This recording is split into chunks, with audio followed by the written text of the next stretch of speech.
નિત્ય પૂજા કરવી જોઈએ કે ન કરવી જોઈએ, અને શા માટે કરવી જોઈએ? હું મારા જીવનનો અનુભવ આપને કહું છું. પુસ્તકમાં તો લખ્યું હોય, પણ જ્યાં સુધી તમે અનુભવ ન કરો ત્યાં સુધી કેવી રીતે માનવું? તમે કોઈ રસ્તા ઉપર તમે ચાલો, પરમાત્માની અનુભૂતિ થાય, કેવી રીતે ફળ આપે? હું આપને કહું છું, જે શક્ય હોય એટલું સ્વીકારવું. હું જ્યારે ગુરુકુલમાં અભ્યાસ કરતો ત્યારે અમે બ્રહ્મ મુહૂર્તમાં ઉઠતા. જીવનની અત્યારની વ્યસ્તતાના કારણે, પણ નીતિ નિયમ એ ખરા અત્યારે બી બ્રહ્મ મુહૂર્તમાં ઉઠવાનું ખૂબ મહત્વ. બ્રહ્મ મુહૂર્ત એટલે સવારે વહેલા.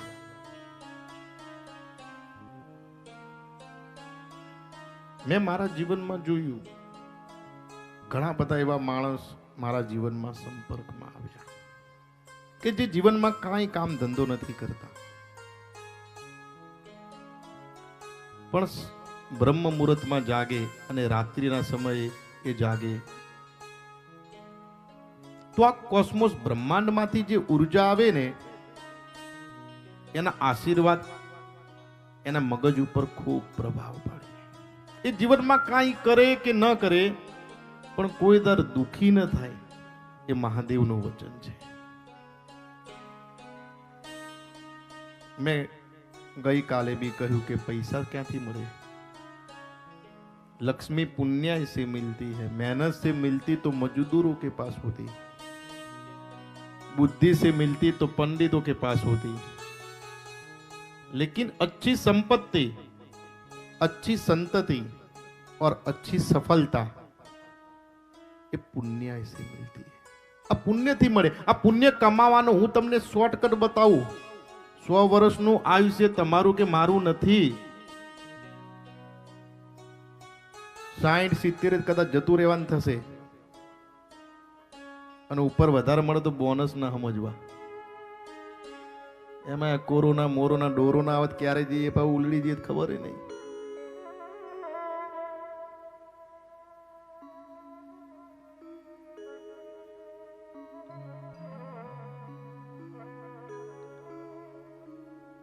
બ્રહ્માંડમાંથી જે ઉર્જા આપે ને એ પરમાત્મા આપે.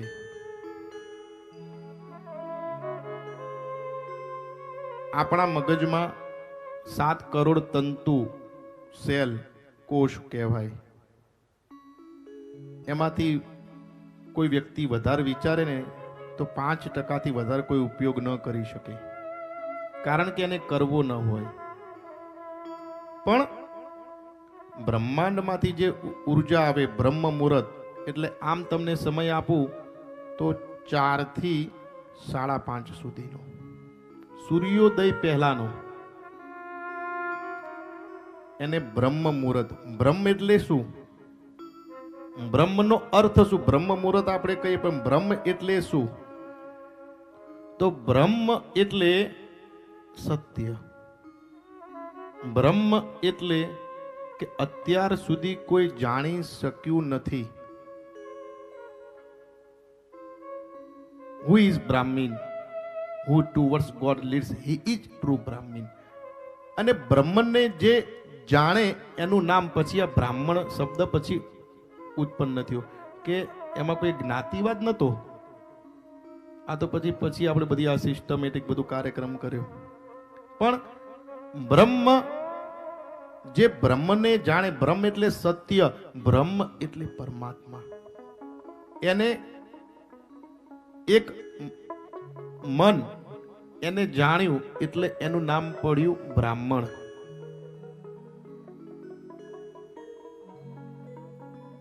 તો એનું બીજું નામ છે અમૃત બીલા. આ 4 થી 5:30નો જે સમય છે ને એનું બીજું નામ શું છે? અમૃત બેલા. આયુર્વેદના અનુસાર આ સમયની અંદર જે વાયુનો સંચાર થાય ને એ ચંદ્રમાના કારણે એના એક એક કણ એ અમૃત સમાન થઈ જાય છે. આ 4 થી 5:30 ની હું તમને વાત કરું છું અને એપ્રોક્સિમેટ તમે ટાઈમ રાખો તો 3:37 થી સૂર્યોદય સુધી, એટલે તમારો ટાર્ગેટ 3:30 થી લઈને સૂર્યોદય સુધી એ પરફેક્ટ. કારણ કે બ્રહ્મ મુહૂર્તના ટાઈમ થોડા ચેન્જ થતા હોય સૂર્યોદયના અનુસાર. આ સમયની અંદર જે બ્રહ્માંડમાંથી ઉર્જા આવે ને એ અમૃત સમાન ઉર્જા આવે. એના એક એક કણ ચંદ્રમાંથી યુક્ત. આ સૃષ્ટિમાં 70% પાણી છે. આપણી બોડીમાં બી 70% પાણી છે. સાયન્સ પણ એવું માને છે કે પૂનમના દિવસે ભરતી અને અમાવાસ્યાના દિવસે ઓટ એ ચંદ્રથી આવે છે. તો આ હું તમને જે રસ્તો બતાવું છું એ મનને કેવી રીતે કંટ્રોલ તમે રાખી શકો અને તમે મનથી કઈ બધી વસ્તુ પ્રાપ્ત કરી શકો. આ બધું મનની માયાજાળ છે. કોઈ વ્યક્તિ એવું વિચારે કે બુદ્ધિથી, જ્ઞાનથી, મહેનતથી તો આ બધું જીરો, માત્ર વિચાર. અને એની માટે 1945માં બીજું વિશ્વયુદ્ધ થયું. વિન્સ્ટન ચર્ચલ ઇંગ્લેન્ડના પ્રધાનમંત્રી હતા. એનું વાક્ય છે, the price of greatness is the responsibility over your every thoughts. તમારે તમારા દરેક વિચારની જવાબદારી લેવી પડશે. અને જેના વિચારો પાવરફુલ હોય ને એ વ્યક્તિ ધારે તે કરી શકે. અને એને વિચારો કેવી રીતે પાવરફુલ કરવા, તો આ અમૃત બેલામાં ઉઠવાનું આરંભ કરો. કારણ આ અમૃત બેલાની અંદર જે વાયુ છે ને એની અંદર 41% ઓક્સિજન હોય, 55% નાઇટ્રોજન હોય અને 4% કાર્બન ડાયોક્સાઇડ હોય. આ સાયન્ટિફિક દ્રષ્ટિએ પેલું ધર્મ થયું અને આ વિજ્ઞાન થયું.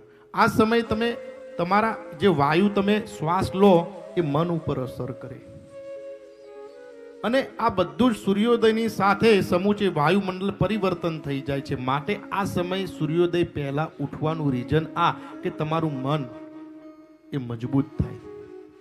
મન કા હારા હાર और मन का जीता जीत.